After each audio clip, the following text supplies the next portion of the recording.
we've made creativity too lofty. We've made it so that it sounds like only the greatest among us can do it. And that's not the world I grew up in. I think I tell a story in the book. I don't know whether I do or not, but my father is one of those great creativizers who take the ordinary, which is what creativizing means, and using creativity make it extraordinary. That's what creativizing is, the ordinary to the extraordinary.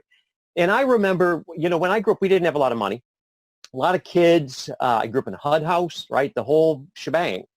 And my dad would do things like, for Halloween, we couldn't afford a costume, and he would, he'd find an old bucket and he'd cut it out, and that became the helmet, and then he'd paint it, and something from the duster would become the plume. And he did this all the time. My grandfather did this all the time. My mother did this all the time. So to me, what I started noticing is most of the creative work in the world happens from ordinary people.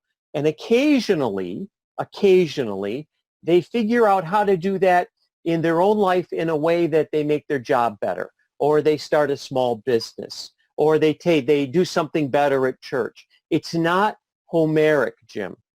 It's small acts of real, making things really quite different, but using their own self-authorizing behavior, their own power that they have to actually affect their world.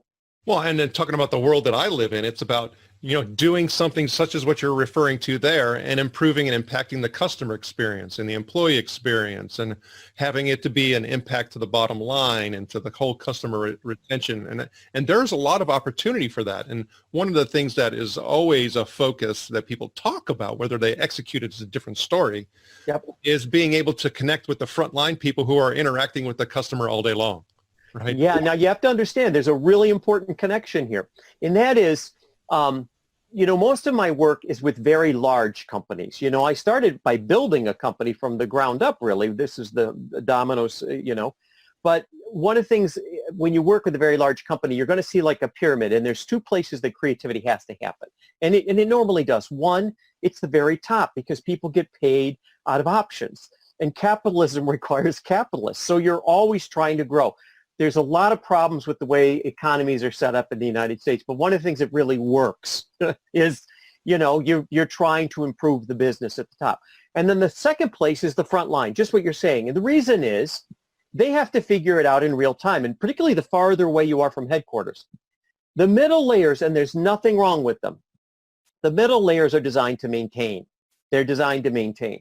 And in my previous book, one of the things I talk about in the Innovation Code is the creative power of constructive conflict, that you're supposed to have conflict. So when I go to organizations, if people are arguing, I feel very good. I'm like, okay, we got passion here. We're going to build. It's apathy that's the death of creativity. Apathy.